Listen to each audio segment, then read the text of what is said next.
आप देख रहे हैं इन्हें हॉरर स्टोरीज सात्विकी द्विवेदी के साथ। तो सुनिए आज की भूतिया कहानी। राहुल नाम का एक लड़का था। एक दिन राहुल अपने घर के लिए कुछ ज़रूरी सामान लेने के लिए अपने बाइक से शहर जा रहा था। शहर पहुंचने के बाद काफ़ी देर तक वह सामान ढूंढता रहा, लेकिन उसे पूरे बाज़ार में वो सामान कहीं भी नहीं मिला। परेशान होके वो इधर उधर घूमता रहा। शाम भी हो चुकी थी, उसे घर भी जाना था, इसलिए अंत में थक हार कर वो वापस अपने घर जाने का फैसला किया। वह शहर से थोड़ा आगे निकला ही था कि तेज़ी से आती हुई कार से उसका एक्सीडेंट हो गया। एक्सीडेंट में राहुल को ज़्यादा चोट तो नहीं लगी, बस उसके पैरों में थोड़ी चोट लग गई, जिससे उसके पैरों से खून बह रहा था। रास्ता सुनसान होने के कारण कार वाला वहां से भाग गया। अब राहुल अकेला ही था। उसने अपनी बाइक उठाई और घर की तरफ चल दिया। थोड़ी दूर जाते ही राहुल को एक अस्पताल दिखाई दिया। राहुल ने तुरंत अपनी बाइक रोकी और सोचा, पहले मैं अपने पैर में पट्टी बंधवा लेता हूँ ताकि खून निकलना बंद हो जाए, फिर मैं घर चला जाऊँगा। फिर राहुल उस अस्पताल के अंदर चला गया। अस्पताल के अंदर का नज़ारा बहुत ही ज़्यादा डरावना था। वहाँ राहुल को एक इंसान तक दिखाई नहीं दे रहा था। राहुल ने ज़ोर से आवाज़ लगाई, कोई है यहाँ? मुझे अपना इलाज करवाना है। कोई है यहाँ पर जो मेरा इलाज कर दे? तभी अंदर से एक औरत की आवाज़ आई, आप थोड़ा देर वहीं बैठिए, मैं अभी आ रही हूँ। ये लड़की की आवाज़ सुन के राहुल थोड़ा शांत हुआ और वहीं पास की टेबल पे बैठ गया। राहुल के बैठते ही वहाँ की लाइट बंद और चालू होने लगी और किसी औरत के डरावने तरीके से हंसने की आवाज़ आने लगी। राहुल थोड़ा घबराया, लेकिन खुद को समझाते हुए बोला, ये शायद मैडम की आवाज़ होगी। फिर एकदम से ज़ोर से चीखने की आवाज़ आई। राहुल इतना सुनते ही एकदम से घबरा गया और टेबल से खड़ा होके बाहर निकलने लगा।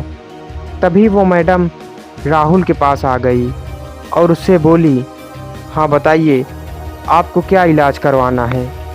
मैडम को देख के राहुल के अंदर हिम्मत आई और उसने कहा, मैडम मेरा एक्सीडेंट हो गया है, मेरे पैरों से खून निकल रहा है, आप इसका इलाज कर दो। मैडम ने राहुल के घाव देखे और उसे अंदर ले गई। वो राहुल का इलाज करने के लिए राहुल के पैर से खून साफ कर रही थी और खून को देख के बहुत खुश हो रही थी।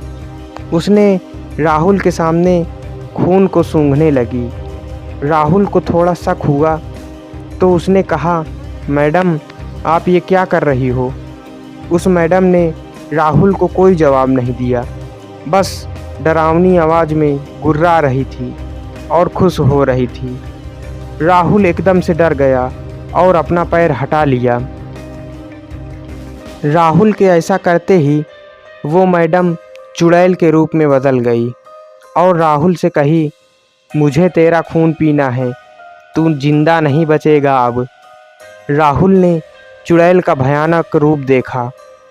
सड़ी हुई उसकी चमड़ी, बड़े बड़े दांत। एकदम से राहुल डर के मारे बहुत ज़ोर से चिल्लाया और बेहोश हो गया।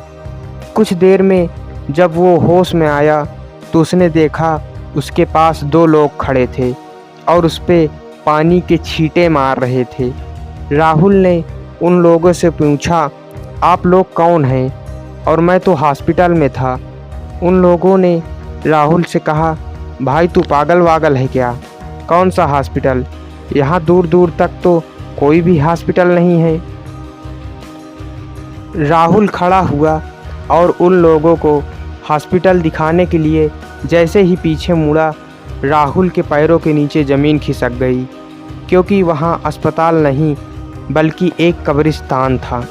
इतना देखते ही राहुल को याद आ गया कि उसे चुड़ैल मारने वाली थी। तो राहुल डर के मारे ज़ोर ज़ोर से चिल्लाने लगा, मुझे बचा लो, मुझे बचा लो। राहुल के साथ जो लोग थे वो समझ गए थे कि राहुल काफ़ी डर चुका है। फिर उन लोगों ने राहुल को उसके घर तक पहुंचा दिया। उसके बाद से राहुल कभी भी उस रास्ते से अकेले नहीं गया और उस घटना को याद करके राहुल आज भी बहुत ज़्यादा डर जाता है। तो दोस्तों, ये थी आज की कहानी। कहानी आपको कैसी लगी? अगर कहानी पसंद आई हो तो वीडियो को लाइक और चैनल को सब्सक्राइब कर दीजिएगा। मिलते हैं अगली भूतिया कहानी में।